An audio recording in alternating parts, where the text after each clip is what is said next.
Hello friends! Today I'm making a mermaid doll inspired by an illustration that I saw on Instagram.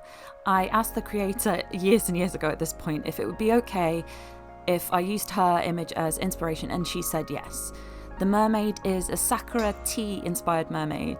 I love this illustrator's work, she's linked below.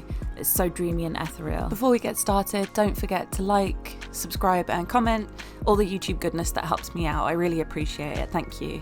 As always, I use my doll design sketchbook to throw my ideas down when I had them. If you want to buy the book, it's available on most Amazon marketplaces. I'll link it below in the description box. It's also available on my Etsy, along with some stickers that I've made. I've never used a mermaid doll as a base, but I had this Toralei kicking around and I wasn't sure if I wanted to use this head or this other head, so I prepared both of the dolls as usual. I shaved their heads, warming the vinyl of the head until it's noticeably squishier. This takes between 1.5 minutes and 2 minutes for me, and then pulling the head off.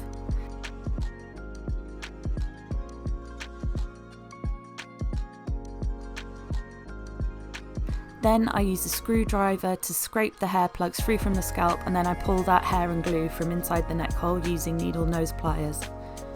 I use pure acetone and cotton pads to wipe the factory face paint off. And once that's done, I wash the head with soapy water.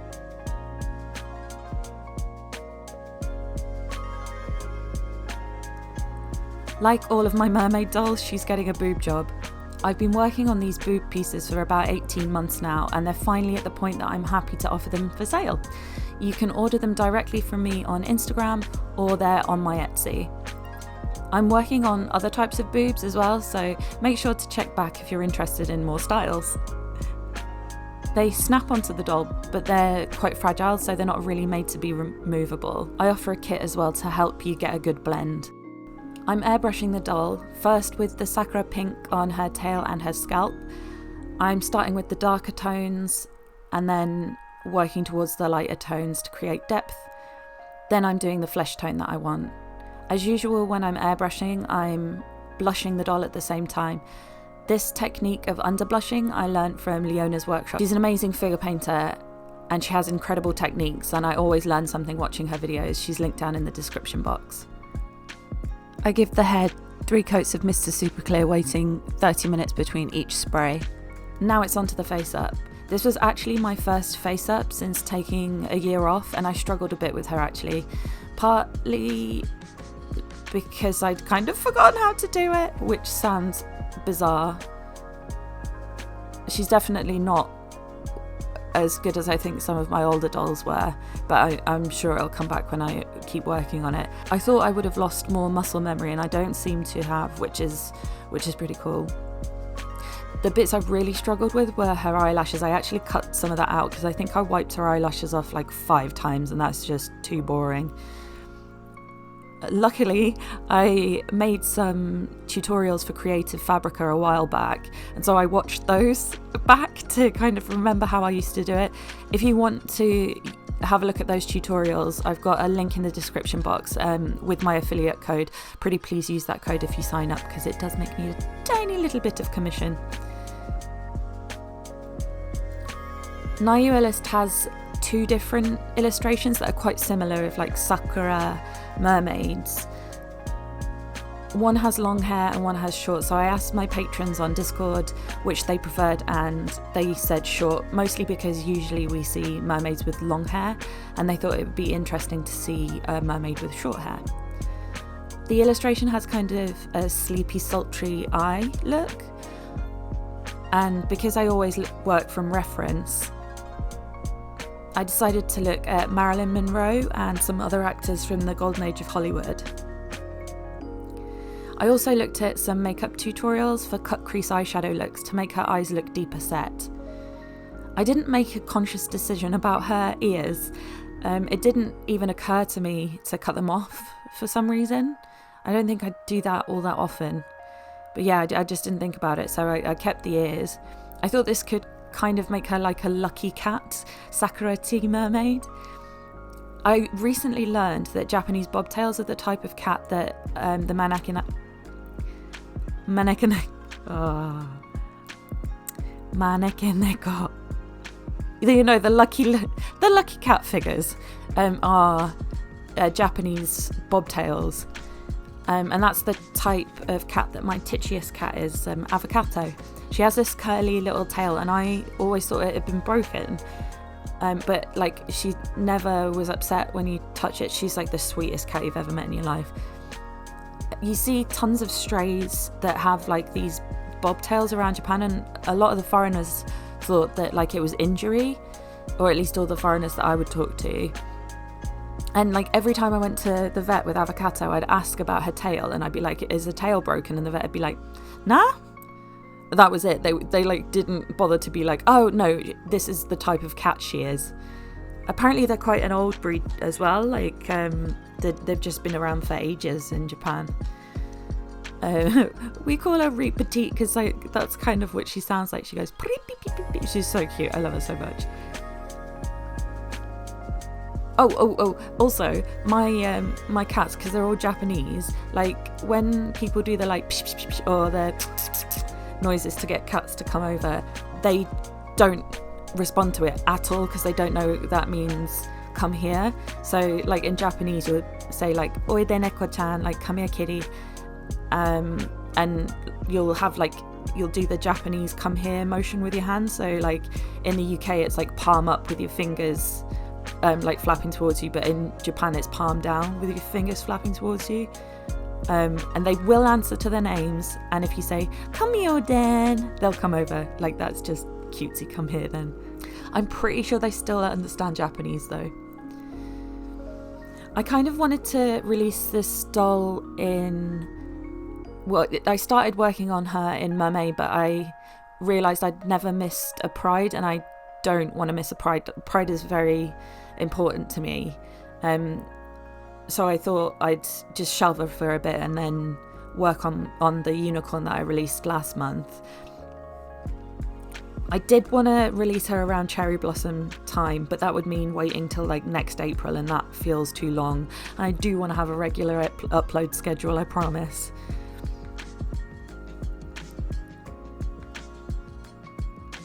Cherry blossoms in Japan genuinely are absolutely beautiful. They're everywhere.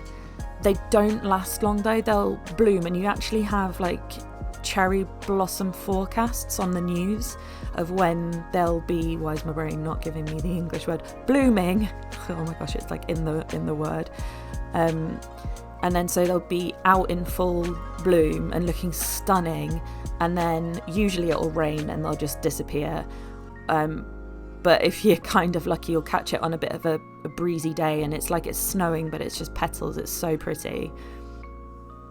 My friends and I would always do hanami, which literally translates as like flower watching. But in English we say cherry blossom viewing party.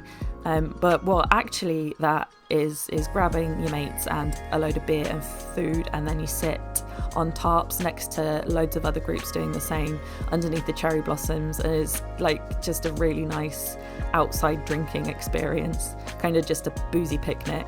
One of my favourite cherry blossom viewings was with my TTRPG group, and I really miss them, and I know some of them watch my videos, so shout out to John and his family, and Jamie, I love you and I miss you. I'm sure I've said this in the past that I learned Japanese so that I could watch anime without subtitles, but then when I was in Japan, I was too traumatized to watch anime. I started watching Whisper of the Heart earlier, and I had to turn it off because there's too much of it that's like parts of my life were in Japan, both good and bad. However, good news, after 2.5 years out of Japan, I've finally been able to start watching anime again. I started watching Demon Slayer and I love it. I really want to make a Demon Slayer doll. So the question is, who or what should I make a doll of? Do you watch it? Who's your favourite character? Also, what's your favourite anime? And what are your anime recommendations? I think I'm going to give Tokyo Ghoul a go.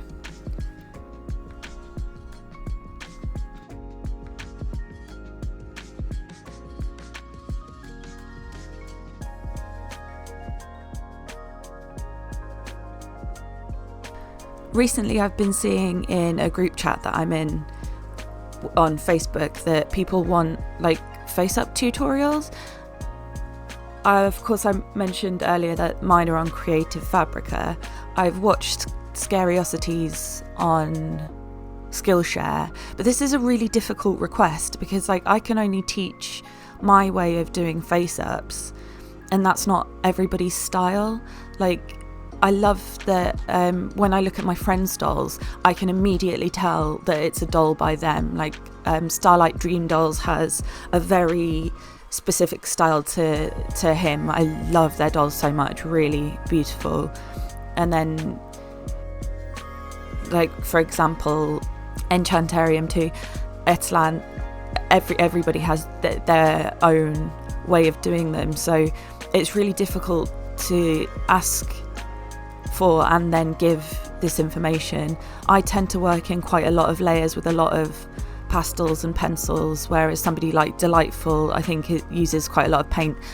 I do think using paint is a lot harder than pencils and pastels, but then that could also be personal choice. There's also kind of the accessibility factor. I know that Mr. Super Clear isn't sold everywhere. I have no experience using another sealant just because it was readily accessible to me and affordable. It's so cheap in Japan.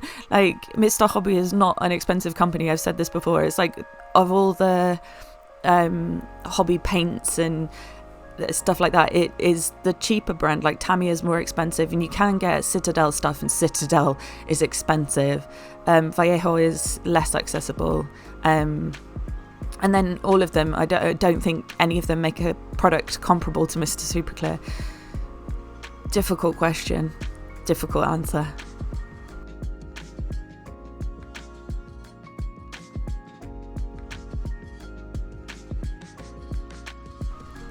Eyebrows are still my holy grail. I'm looking everywhere at different ways that people do eyebrows, and I still can't get quite how I want them. I love the wispy way that they're done on BJDs, but obviously the BJDs tend to be so much bigger than a Monster High doll head.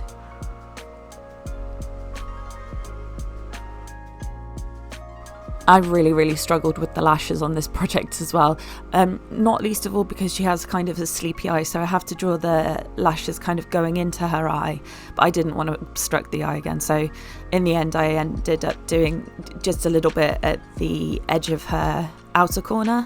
She has lower lashes in the same way that I always do them, kind of just a suggestion, so some little dots and some dashes to make her lower lash line. Honestly, at this point, when I was editing, I was sure that I'd put the same clip in like 4 times. Genuinely, I just kept wiping it off and redoing it over and over and over and over.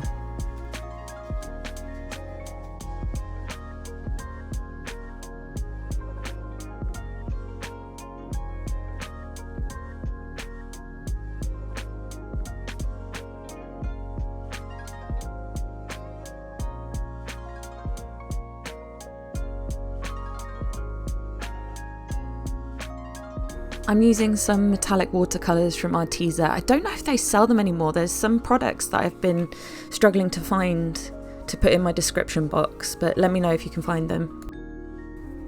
She's also got some Pearlex pigments.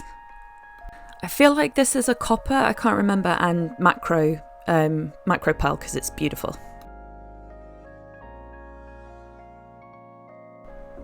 And now onto the hair. Luckily, I have stockpiled some viscose because the company that I was using doesn't seem to be selling anymore.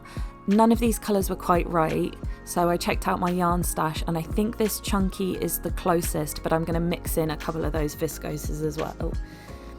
To prep the yarn, I cut some quite long lengths and pull the twisted pieces apart. Once all those strands are separated, I put them back together. I fluff out the top edge a little bit, and then I just start pulling, and that's how I get my fibres.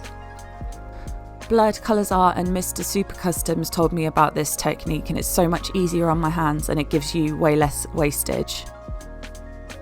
After that, I straighten the strands that I've got. I've found that if I straighten them and then flatten them with my hand, I get the shiniest results.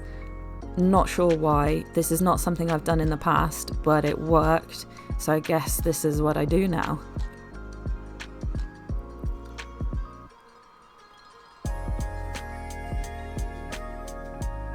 To blend the colours together, I take chunks of each of the colours and then kind of just pull them through. I'm not using even amounts of each colour. I want the majority of that to be the chunky yarn, and then I'm using a little bit of the peach viscose and then even less of the kind of pastel purple, I guess, pastel purple viscose.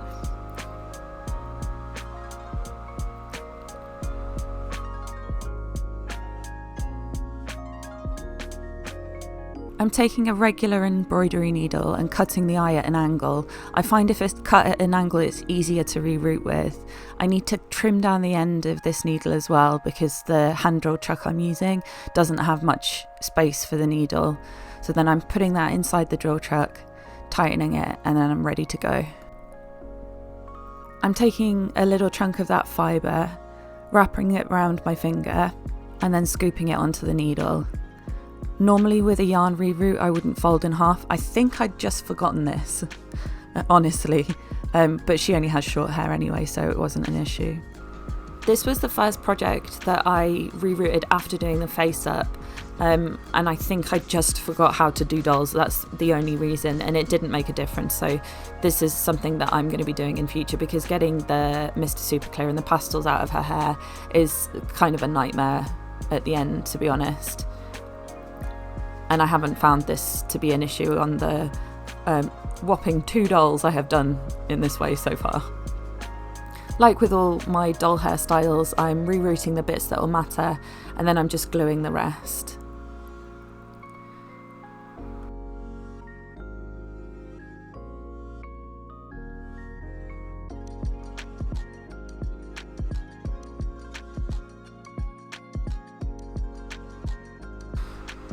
I used a method I haven't used or seen anybody use on dolls, to be honest, before to curl her hair. I slid a Kirby grip in and then rolled that up the hair, used my hair straightener to heat the whole thing. It heats the grip as well, and then allowing it to cool like that with the Kirby grip in.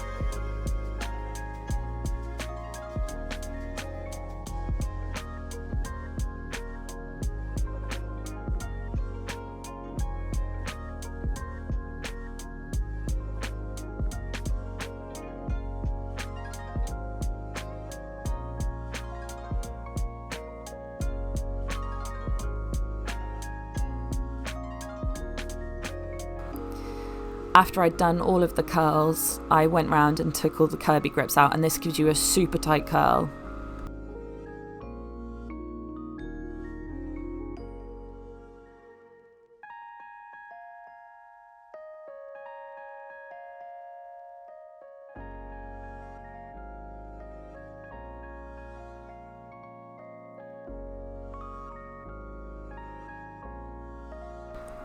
I want her to have that golden age of Hollywood look, so I'm brushing those curls out, which is going to give me a less tight curl, but because those curls started so tight, it's going to still have quite small curls. And then I'm trimming the wispy bits away.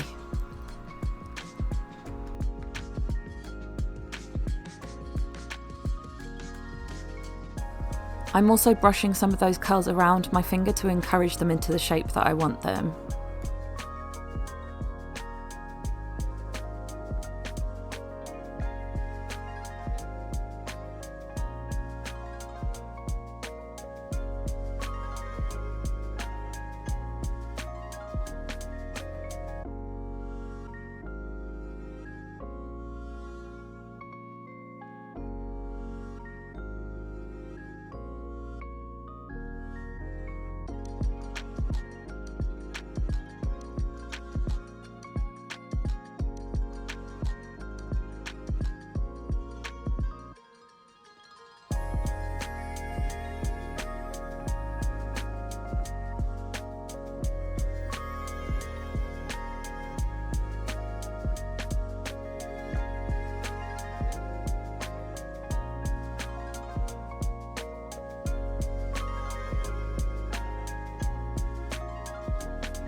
I don't want this hairstyle to move an inch, so I'm using Got To Be Glued, but protecting her face. My nan used to have this hairstyle. I love it.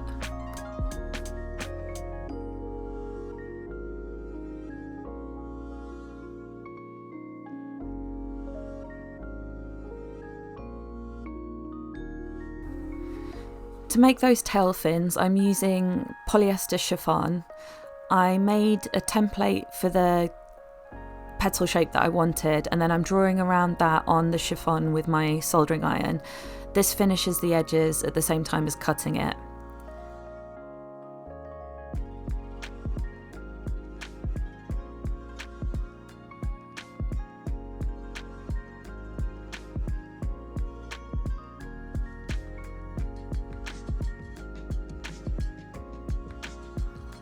I airbrushed those with different pinks with alcohol ink, but because of the way that I'd stuck them to the board, there was some patchy bits that I didn't like the look of, so I went back in with a brush and some regular isopropyl alcohol to kind of move around those inks a little bit, and it gave a splotchier look that I preferred, so I decided to do that all over on all of the petals. For the stamens of those petals, I'm using crystals and some wire and just twisting those together and making little bunches.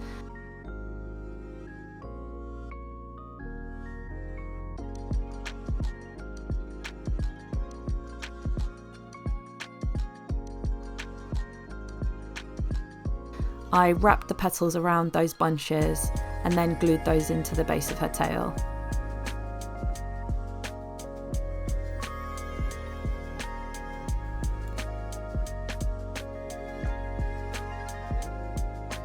She doesn't have much in the way of clothing, but I did want to make her kind of a 1960s inspired like bandeau bikini top.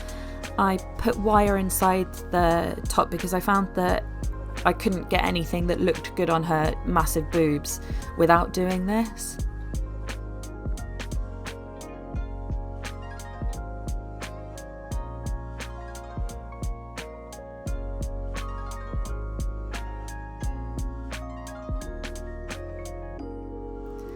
I also added that little bit in the middle because a gathering stitch in the middle was just not holding it enough to make it look defined. I didn't show this well, but the bow is actually in two halves, so that there's a hook and eye inside it, and then you thread the tail of one of the sides through the loop to create the bow.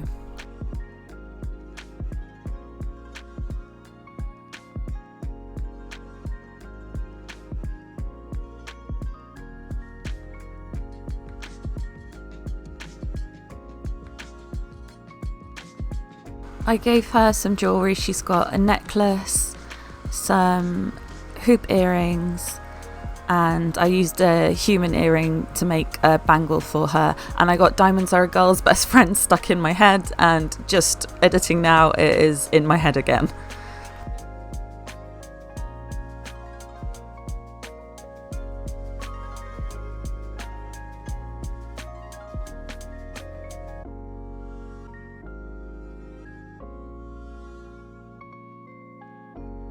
And I gave her a manicure. I don't think this is what my tutor meant when she said a mini manicure. Instructions unclear, be more specific. And then I put her head back on and she's done. I tried to get her to sit in the bowl like in the reference and it did not work.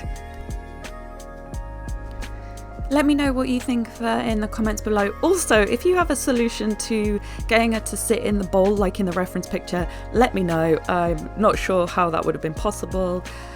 Super thank you to my patrons, especially Jade. Thank you so much. If you're interested in becoming a Patreon, then the link is in the description box. There's like free patterns. I give you loads of updates over there.